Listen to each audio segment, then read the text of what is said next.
Hi hello ನಮಸ್ಕಾರ, ಹೇಗಿದ್ದೀರಾ? Welcome back to Ashu Patil log. So ಸಕಲೇಶ್ಪುರದ ನಮ್ಮ 2ನೇ ದಿನದ ಜರ್ನಿಗೆ ನಿಮಗೆ ಸ್ವಾಗತ ಸುಸ್ವಾಗತ.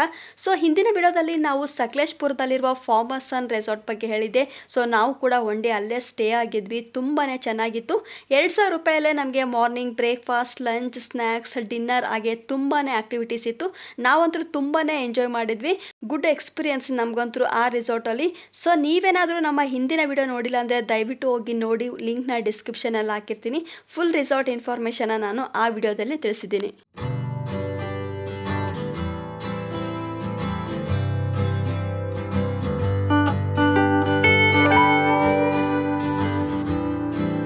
ಸೊ ಹಿಂದಿನ ವಿಡಿಯೋದಲ್ಲಿ ಹೇಳ್ದಂಗೆ ನಾವು ಇವತ್ತು ಸಕಲೇಶ್ಪುರದಲ್ಲಿ ಕೆಲವು ಪ್ಲೇಸಸ್ನ ನೋಡೋಕೆ ಹೋಗ್ತಾ ಇದ್ದೀವಂತ. ಸೊ ನಾವು ಹೋಗ್ತಾ ಇರೋದು ಕಾರಲ್ಲಿ. ಮೊದಲೇ ಕಾರ್ ಬುಕ್ ಮಾಡಿದ್ವಿ. ಸೊ ನಾವು ಇವತ್ತು ಯಾವ್ಯಾವ ಪ್ಲೇಸ್ನ ನೋಡ್ತೀವಿ, ಕಾರ್ ರೆಂಟ್ ಎಷ್ಟು, ಎಲ್ಲ ಇನ್ಫಾರ್ಮೇಷನ್ ನಿಮಗೆ ಮುಂದೆ ತಿಳಿಸ್ತೀನಿ. ಸೊ ಅದಕ್ಕೂ ಮುಂಚೆನೇ ನಾವು ಈ ಕ್ಲೈಮೇಟ್ಗೆ ತಕ್ಕಂತೆ ಒಂದು ಒಳ್ಳೆ ನೇಚರ್ನ ಮಧ್ಯೆ ಜರ್ನಿ ಮಾಡ್ತಾ ಇದ್ದೀವಿ. ಸೊ ಬನ್ನಿ ಈ ಬ್ಯೂಟಿಫುಲ್ ಆದಂಥ ನೇಚರ್ನ ನೋಡ್ಕೊಂಡು ಬರೋಣ.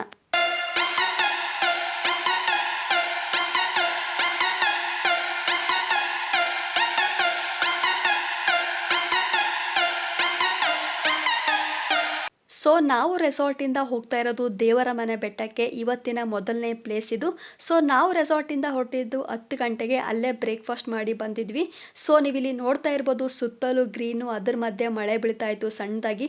ತುಂಬಾ ಚೆನ್ನಾಗಿತ್ತು. ಫಾರೆಸ್ಟ್ ಮಧ್ಯೆ ನಾವು ಹೋಗ್ತಾ ಇದೀವಿ ಅನ್ನೋ ಫೀಲು ತುಂಬಾ ಚೆನ್ನಾಗಿ ಅನಿಸ್ತಾ ಇತ್ತು.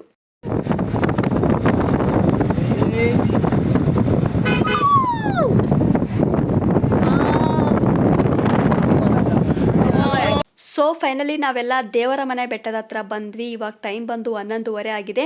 1:30 ಗಂಟೆ ಬೇಕಾಯಿತು ನಾವು ರೆಸಾರ್ಟಿಂದ ಈ ಪ್ಲೇಸ್ಗೆ ಬರೋಕ್ಕೆ. ಸೊ ಇದು ಪಾರ್ಕಿಂಗ್ ಏರಿಯಾ. ನೀವು ನೋಡ್ತಾ ಇರ್ಬೋದು, ಏನು ಕಾಣಿಸ್ತಾ ಇಲ್ಲ, ಫುಲ್ ಫಾಗ್ ಕವರ್ ಆಗಿತ್ತು. ಹಿಂದೆ ಮುಂದೆ ನೋಡ್ರಿ, ಅವ್ರಿಗೆ ಯಾರಿಗೂ ಕಾಣಲ್ಲ. ಅಲ್ಲೋಡ್ ಗಾಡಿ ಬರೋದು ಅವ್ರಿಗೆ ನಾವು ಕಾಣಲ್ಲ.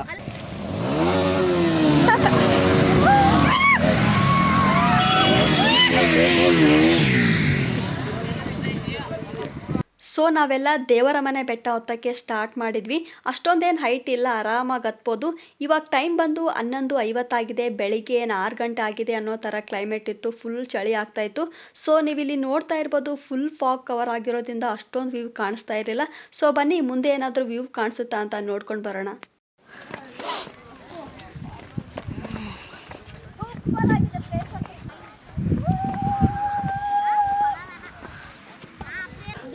ಪ್ಲೇಸ್ ಅಂತೂ ಸೂಪರ್ ಆಗಿದೆ. ಒಂದ್ಸರಿ ಅದು ವಿಸಿಟ್ ಮಾಡೋಂಥ ಪ್ಲೇಸ್ ಅಂದರೆ ಇದು ಪಕ್ಕ. ನೇಚರ್ ಲವರ್ಸಿಗಂತೂ ತುಂಬಾ ಇಷ್ಟ ಆಗುತ್ತೆ. ಅಪ್ಪ ಏರೋಕ್ಕೆ ಸ್ವಲ್ಪ ಕಷ್ಟ ಆಗ್ತಾಯಿದೆ, ಕಲ್ಲು ಜಾಸ್ತಿ ಇರೋದ್ರಿಂದ. ನೋಡೋಣ ಏನಾಗುತ್ತೆ. ಸೊ ಬೆಟ್ಟ ಏನೋ ಜಾಸ್ತಿ ಹೈಟ್ ಇರಲಿಲ್ವಲ್ಲ, ಸೊ ಹಂಗಾಗಿ ನೋಡಿದ ತಕ್ಷಣವೇ ಆರಾಮಾಗಿ ಹತ್ಕೋಬೋದು ಅಂದ್ಕೊಂಡ್ವಿ. ಬಟ್ ಜಾಸ್ತಿ ಕಲ್ಗಳಿರೋದ್ರಿಂದ ಸ್ಕಿಡ್ ಆಗ್ತಾಯಿತ್ತು ಅಲ್ಲಲ್ಲಿ. ತುಂಬಾ ಮೇಲ್ಗಡೆ ಬಂದ್ವಿ, ಬಟ್ ವ್ಯೂ ಮಾತ್ರ ಕಾಣಿಸ್ತಾ ಇರಲಿಲ್ಲ ಕ್ಲಿಯರಾಗಿ. ಬರೀ ಫಾಗ್ ಇತ್ತು. ಸೊ ಮುಂದೆ ಹೋದರೂ ಕೂಡ ಬರೀ ಫಾಗ್ ಇರುತ್ತೆ ಅಂತ ಅಲ್ಲೇ ಸ್ವಲ್ಪ ಹೊತ್ತು ಕೂತ್ಕೊಂಡು ಫೋಟೋ ವೀಡಿಯೋಸ್ ತೆಗಿತಾ ಟೈಮ್ ಪಾಸ್ ಮಾಡಿದ್ವಿ. ಅಂದರೆ ಇನ್ನೂ ದೂರ ಐತಿ ಅಂದರೆ ಎಷ್ಟೊತ್ತಾಗುತ್ತಿನ?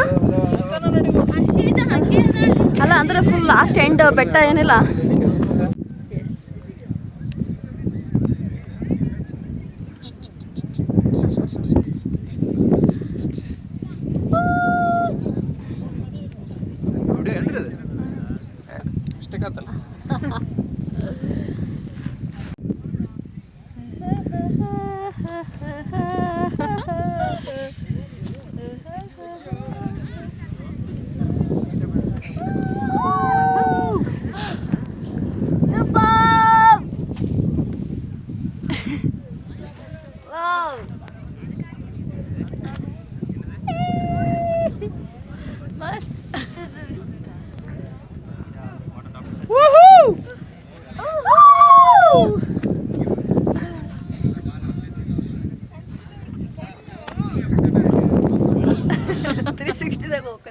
ಮಸ್ತ್ ಅದ ನೋಡ್ರಿ ಡ್ರೋನ್ ಇದೆ.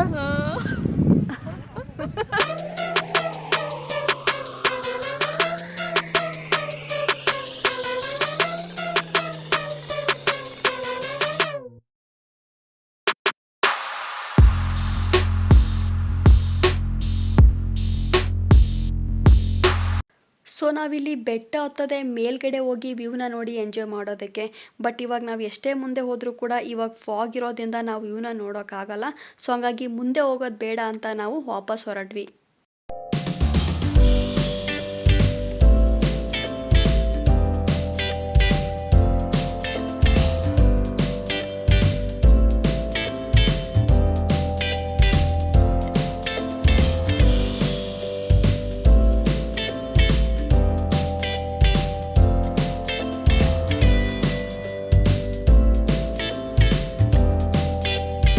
ಸೊ ದೇವರ ಮನೆ ಬೆಟ್ಟ ನೋಡಿಕೊಂಡು ನಾವು ಡೈರೆಕ್ಟಾಗಿ ಬೆಟ್ಟದ ಭೈರೇಶ್ವರ ದೇವಸ್ಥಾನಕ್ಕೆ ಹೊರಟ್ವಿ. ಸೊ ನಾವೇನು ಹೋಗ್ತಾ ಇದ್ದೀವಲ್ವ ಬೆಟ್ಟದ ಭೈರೇಶ್ವರ ದೇವಸ್ಥಾನ, ಇದು ಸಕಲೇಶ್ಪುರದಲ್ಲಿರುವ ತುಂಬಾ ಚೆನ್ನಾಗಿರೋಂಥ ಪ್ಲೇಸು. ಯಾವಾಗ ಲವ್ ಮಾಕ್ಟೈಲ್ 2 ಫಿಲಮ್ ಬಂತು ಅವಾಗಿಂದ ಈ ಪ್ಲೇಸ್ ಸಿಕ್ಕಾಪಟ್ಟೆ ವೈರಲ್ ಆಯಿತು. ಯಾರೆಲ್ಲ ಲವ್ ಮಾಕ್ಟೈಲ್ 2 ಫಿಲಮ್ ನೋಡಿರ್ತೀರಾ ಅವ್ರಿಗೆಲ್ಲ ಗೊತ್ತಿರುತ್ತೆ ಈ ಪ್ಲೇಸ್ ಬಗ್ಗೆ. ಸೊ ಅವಾಗಿಂದ ತುಂಬ ಜನ ಬೆಟ್ಟದ ಭೈರೇಶ್ವರ ದೇವಸ್ಥಾನಕ್ಕೆ ಬರೋಕ್ಕೆ ಶುರು ಮಾಡಿದರು. ಇದು ತುಂಬಾ ಯುನೀಕ್ ಮತ್ತು ಹಿಸ್ಟ್ರಿ ಇರುವಂಥ ಪ್ಲೇಸು. ಸೊ ಬನ್ನಿ ಬೆಟ್ಟದ ಭೈರೇಶ್ವರ ದೇವಸ್ಥಾನ ಹೇಗಿದೆ ಏನು ಅಂತ ನೋಡ್ಕೊಂಡು ಬರೋಣ.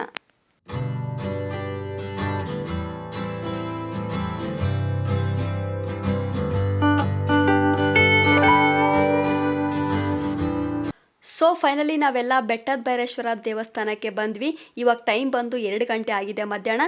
ಈ ದೇವಸ್ಥಾನ ತುಂಬಾ ಫೇಮಸ್ ಆಗಿರುವಂಥ ದೇವಸ್ಥಾನ. ಸೊ ಇಲ್ಲಿ ನೀವು ನೋಡ್ತಾ ಇರ್ಬೋದು ಬೋರ್ಡ್ ಹಾಕಿದ್ದಾರೆ, ಪದವಿ ಮತ್ತು ಪಾದರಕ್ಷೆಗಳನ್ನು ಇಲ್ಲೇ ಬಿಡಿ ಅಂತ. ಸೊ ಬನ್ನಿ ಒಳಗಡೆ ಹೋಗಿ ನೋಡೋಣ ದೇವಸ್ಥಾನ ಹೇಗಿದೆ ಅಂತ.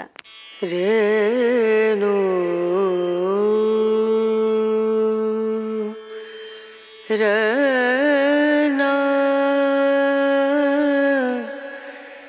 ಸೊ ಈ ಬೆಟ್ಟದ ಭೈರೇಶ್ವರ ದೇವಸ್ಥಾನವು ನಮ್ಮ ಕರ್ನಾಟಕ ರಾಜ್ಯದ ಸಕಲೇಶ್ಪುರ ತಾಲೂಕಿನ ಮೇಕನೆಗದ್ದೆ ಬಳಿ ಇರುವಂತಹ ಪುರಾತನ ದೇವಸ್ಥಾನವಾಗಿದೆ.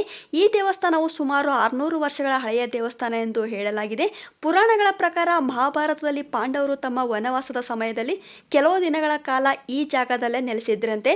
ಸೊ ಈ ದೇವಸ್ಥಾನವನ್ನು ಪಾಂಡವರು ತಮ್ಮ ವನವಾಸದ ಸಮಯದಲ್ಲೇ ನಿರ್ಮಿಸಿದ್ದಾರೆ ಎಂಬ ಪ್ರತೀತಿ ಇದೆ.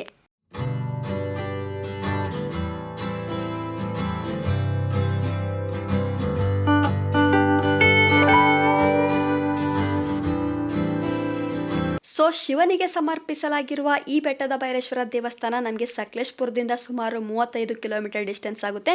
ಸೊ ಪಾಂಡವರು ವನವಾಸದ ಸಮಯದಲ್ಲಿ ಈ ಜಾಗದಲ್ಲಿ ನೆಲೆಸಿದ್ದಾಗ ಅವರು ಅಡುಗೆ ಮಾಡ್ತಾ ಇದ್ದಂಥ ಜಾಗ ಕೂಡ ಇಲ್ಲೇ ಇದೆ ಅಂತೆ. ಸೊ ನಾವೇನು ನೋಡ್ತಾ ಇದ್ದೀವಲ್ವ ಆ ಬೆಟ್ಟದ ಮೇಲೇ ಪಾಂಡವರು ಅಡುಗೆ ಮಾಡ್ತಾ ಇದ್ರಂತೆ. ಸೊ ಅದಕ್ಕೆ ಈ ಬೆಟ್ಟವನ್ನು ಪಾಂಡವರ ಬೆಟ್ಟ ಅಂತ ಹೇಳ್ತಾರೆ. ಬಟ್ ನಮಗೆ ಇವತ್ತು ಆ ಬೆಟ್ಟದ ಮೇಲೆ ಹೋಗೋಕ್ಕೆ ಬಿಡ್ತಾ ಇಲ್ಲ ಫಾರೆಸ್ಟ್ ಡಿಪಾರ್ಟ್ಮೆಂಟ್ ಅವರು. 15 ಡೇಸಿಂದ ಒಂದು ಆನೆ ಅಲ್ಲೇ ಸುತ್ತಮುತ್ತ ಇರೋದ್ರಿಂದ ಯಾರನ್ನು ಬಿಡ್ತಾ ಇಲ್ಲ ಅಂತ ಹೇಳಿದರು. ಸೊ ನಾವೇನಾದರೂ ಪಾಂಡವರ ಬೆಟ್ಟದ ಮೇಲಿಂದ ಈ ಬೆಟ್ಟದ ಭೈರೇಶ್ವರ ದೇವಸ್ಥಾನವನ್ನು ನೋಡಿದರೆ ಶಿವಲಿಂಗದ ಆಕಾರದಲ್ಲಿ ಈ ದೇವಸ್ಥಾನ ಕಾಣಿಸುತ್ತಂತೆ. ತುಂಬಾ ಚೆನ್ನಾಗಿದೆ ಅಂತ ಹೇಳಿದ್ರು. ಬಟ್ ಬ್ಯಾಡ್ ಲಕ್, ನಮಗೆ ಆ ಪ್ಲೇಸ್ಗೆ ಹೋಗೋಕ್ಕಾಗಲಿಲ್ಲ. ರೇನು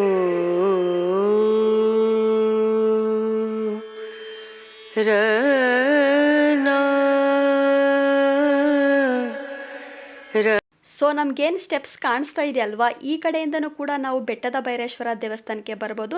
2 ದಾರಿ ಇದೆ ನಮಗೆ ಈ ದೇವಸ್ಥಾನಕ್ಕೆ ಬರೋಕ್ಕೆ. ಸೊ ಮುಂದೆ ನಾವು ನಾಗ ಸನ್ನಿಧಿಗೆ ದಾರಿ ಅಂತ ಇತ್ತು, ಏನಿರ್ಬೋದು ಅಂತ ನೋಡೋಕೆ ಹೊರಟ್ವಿ. ಸೊ ಬನ್ನಿ ನೋಡ್ಕೊಂಡು ಬರೋಣ.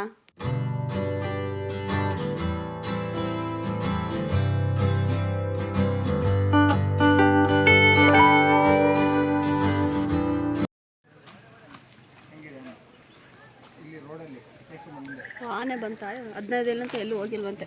ಸೊ ಅವಾಗಲೇ ಹೇಳ್ದಂಗೆ ನಾವು ಪಾಂಡವರ ಬೆಟ್ಟಕ್ಕೆ ಹೋಗಬೇಕು ಅಂತ ಅಂದ್ಕೊಂಡ್ವಿ. ಆದರೆ ಫಾರೆಸ್ಟ್ ಡಿಪಾರ್ಟ್ಮೆಂಟ್ ಅವರು ಎಂಟ್ರೆನ್ಸ್ಗೆ ನಿಂತಿದ್ರು. ಯಾರನ್ನು 15 ಡೇಸಿಂದ ಬಿಡ್ತಾ ಇಲ್ಲ ಪಾಂಡವರ ಬೆಟ್ಟ ಹತ್ತೋಕ್ಕೆ. ಯಾಕಂದರೆ ಕಾಡಾನೆ 15 ಡೇಸಿಂದ ಇಲ್ಲೇ ಸುತ್ತಾಡ್ತಾ ಇದೆ ಅಂತ ಅಂದರು. ಸೊ ಅದಕ್ಕೆ ನಮಗೆ ಪಾಂಡವರ ಬೆಟ್ಟ ನೋಡೋಕ್ಕಾಗಲಿಲ್ಲ. ಸೊ ನಾವು ಕೇಳಿರೋ ಪ್ರಕಾರ 2 ರಿಂದ 3 ಕಿಲೋಮೀಟರ್ ಟ್ರೆಕ್ಕಿಂಗ್ ಇದೆ ಅಂತೆ ಪಾಂಡವರ ಬೆಟ್ಟ ಹತ್ತೋಕ್ಕೆ. ತುಂಬಾ ಚೆನ್ನಾಗಿದೆ ಅಂತ ಕೇಳ್ಪಟ್ಟಿದ್ದೀವಿ. ಸೊ ನೋಡೋಣ ನೆಕ್ಸ್ಟ್ ಟೈಮ್ ಬಂದಾಗ.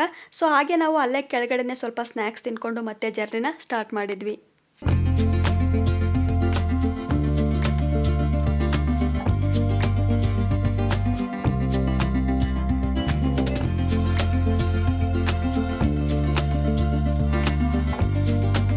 ಸೊ ನಾವು ಬೆಟ್ಟದ ಭೈರೇಶ್ವರದಿಂದ ಡೈರೆಕ್ಟಾಗಿ ಮಂಚನಹಳ್ಳಿ ಅಬ್ಬಿ ಫಾಲ್ಸ್ಗೆ ಬಂದ್ವಿ.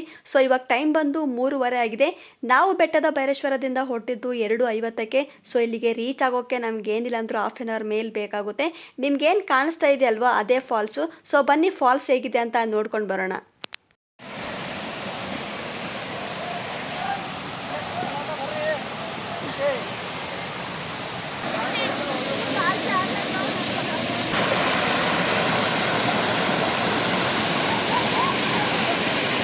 ಸೊ ಈ ಥರ ವಾಟರ್ ಫಾಲ್ಸ್ಗಳೆಲ್ಲ ಲೈಟ್ ರಿಫ್ರೆಶ್ ಥರ ತುಂಬಾ ಚೆನ್ನಾಗಿತ್ತು. ಇವಾಗ ಎಲ್ಲ ಕಡೆ ಸ್ವಲ್ಪ ಮಳೆ ಆಗ್ತಾ ಇರೋದ್ರಿಂದ ನೀರು ಜಾಸ್ತಿನೇ ಇತ್ತು. ನೀರಲ್ಲಿ ಬೇಕಾದರೆ ಆಟ ಆಡ್ಬೋದು, ಇಷ್ಟ ಆದರೆ ತುಂಬ ಜನ ನೀರಲ್ಲಿ ಆಟ ಆಡ್ತಾಯಿದ್ರು. ಸೊ ನೀವೇನಾದರೂ ಸಕಲೇಶ್ಪುರಕ್ಕೆ ಬಂದರೆ ತಪ್ಪದೆ ಈ ಅಬ್ಬಿ ಫಾಲ್ಸ್ಗೆ ಬನ್ನಿ, ತುಂಬಾ ಚೆನ್ನಾಗಿದೆ.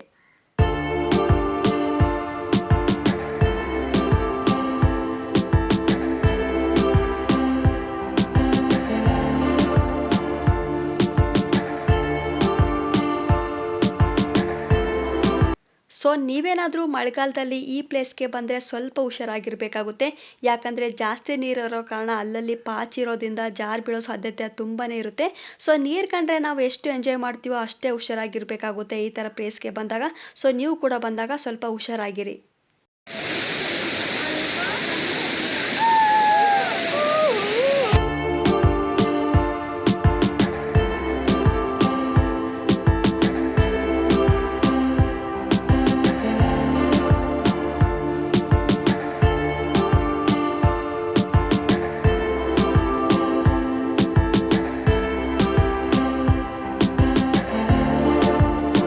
ಸೊ ನೀವು ಇಲ್ಲಿ ನೋಡ್ತಾ ಇರ್ಬೋದು, ತುಂಬ ಜನ ಫ್ಯಾಮಿಲಿ ಫ್ರೆಂಡ್ಸ್ ಬಂದು ಆಟ ಆಡಿ ಎಂಜಾಯ್ ಮಾಡ್ತಾಯಿದ್ರು.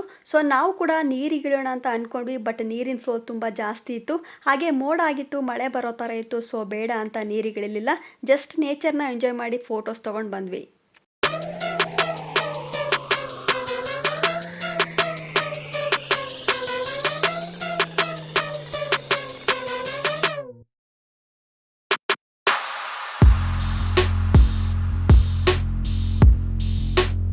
ಸೊ ಫೈನಲಿ ನಾವೆಲ್ಲ ಮಂಜನಹಳ್ಳಿ ಅಬ್ಬಿ ಫಾಲ್ಸಲ್ಲಿ ಸ್ವಲ್ಪ ಹೊತ್ತು ಟೈಮ್ ಸ್ಪೆಂಡ್ ಮಾಡಿ ಹೊರಟ್ವಿ ಕಾರಲ್ಲಿ.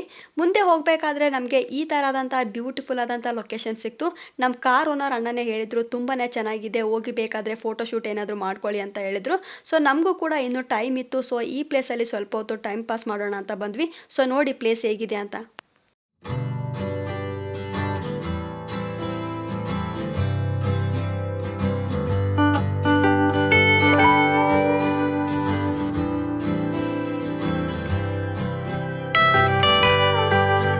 ಸೊ ನೀವು ನೋಡ್ತಾ ಇರ್ಬೋದು, ಪ್ಲೇಸ್ ಅಂತೂ ತುಂಬಾ ಚೆನ್ನಾಗಿತ್ತು. ಸೊ ನಾವು ಸಕಲೇಶ್ಪುರದಲ್ಲಿ 2 ಡೇಸ್ ಪ್ಲ್ಯಾನ್ ಮಾಡಿದ್ವಿ. 1 ಡೇ ಫುಲ್ ಫಾರ್ಮಸ್ ಆ್ಯಂಡ್ ರೆಸಾರ್ಟಲ್ಲೇ ಟೈಮ್ ಸ್ಪೆಂಡ್ ಮಾಡಿದ್ದು. ಸೊ ಇಂದಿನ ವಿಡಿಯೋದಲ್ಲಿ ಕೂಡ ನಾನು ರೆಸಾರ್ಟ್ ಬಗ್ಗೆ ಫುಲ್ ಇನ್ಫಾರ್ಮೇಷನ್ ಹೇಳಿದ್ದೆ. ಡಿಸ್ಕ್ರಿಪ್ಷನಲ್ಲೂ ಕೂಡ ಲಿಂಕ್ ಹಾಕಿರ್ತೀನಿ, ಬೇಕಿದ್ರೆ ಚೆಕ್ ಮಾಡ್ಕೊಳ್ಳಿ. ಸೊ ಸೆಕೆಂಡ್ ಡೇ ನಾವು 4 ಮೆಂಬರ್ಸ್ಗೆ ಕಾರ್ ಬುಕ್ ಮಾಡಿದ್ವಿ ಇಲ್ಲಿನ ಪ್ಲೇಸಸ್ ನೋಡೋಕ್ಕೆ. ನಾವು ಬೆಟ್ಟದ ಭೈರೇಶ್ವರ ಟೆಂಪಲ್, ಪಾಂಡವರ ಬೆಟ್ಟ, ಮಂಜನಹಳ್ಳಿ ಫಾಲ್ಸ್, ದೇವರ ಮನೆ ಬೆಟ್ಟ, ಹಾಗೆ ಎತ್ತಿನಭುಜ ಟ್ರೆಕ್ಕಿಂಗ್ ಪಾಯಿಂಟ್, ಈ 5 ಪ್ಲೇಸಸ್ಗೆ ನಾವು 3500 ಪೇ ಮಾಡಿದ್ದು, ಇನ್ಕ್ಲೂಡಿಂಗ್ ಪಾರ್ಕಿಂಗ್ ಚಾರ್ಜಸ್. ಬಟ್ ಮಳೆ ಆಗಿರೋದ್ರಿಂದ ಎತ್ತಿನಭುಜ ಟ್ರೆಕ್ಕಿಂಗ್ ಪಾಯಿಂಟ್ ಕ್ಲೋಸ್ ಆಗಿತ್ತು. ಸೊ ನಮಗೆ ನೋಡೋಕ್ಕಾಗಿಲ್ಲ.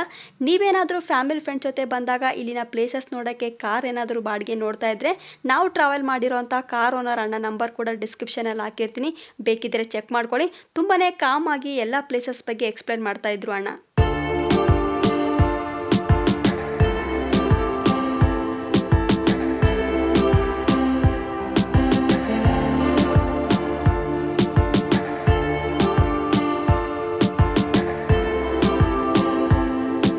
ಸೊ ಪ್ಲೇಸಸ್ ಎಲ್ಲ ಆರಾಮಾಗಿ ನೋಡಿಕೊಂಡು ದಿ ಇಂಪೀರಿಯಲ್ ಹೆರಿಟೇಜ್ ಹೋಟೆಲ್ಗೆ ಬಂದ್ವಿ ಊಟ ಮಾಡೋಕ್ಕಂತ.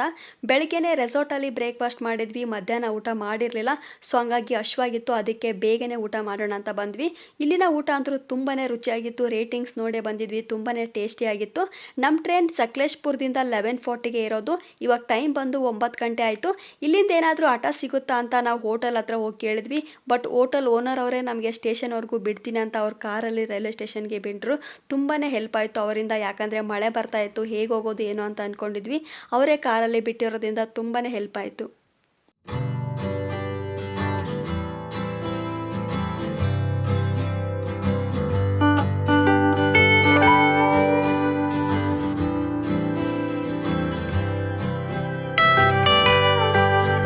ಫೈನಲಿ ಎಲ್ಲರೂ ಆರಾಮಾಗಿ ಬೆಂಗಳೂರಿನ ಸರ್ ಎಂ ವಿಶ್ವೇಶ್ವರಯ್ಯ ರೈಲ್ವೆ ಸ್ಟೇಷನ್ಗೆ ಬಂದ್ವಿ. ನೀವು ನೋಡ್ತಾ ಇರ್ಬೋದು, ತುಂಬಾ ದೊಡ್ಡದಾಗಿ ಮಾಡಿದ್ದಾರೆ ರೈಲ್ವೆ ಸ್ಟೇಷನ್ನ.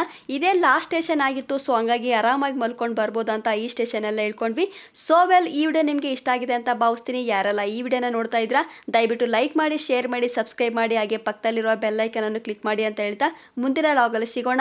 ಧನ್ಯವಾದಗಳು.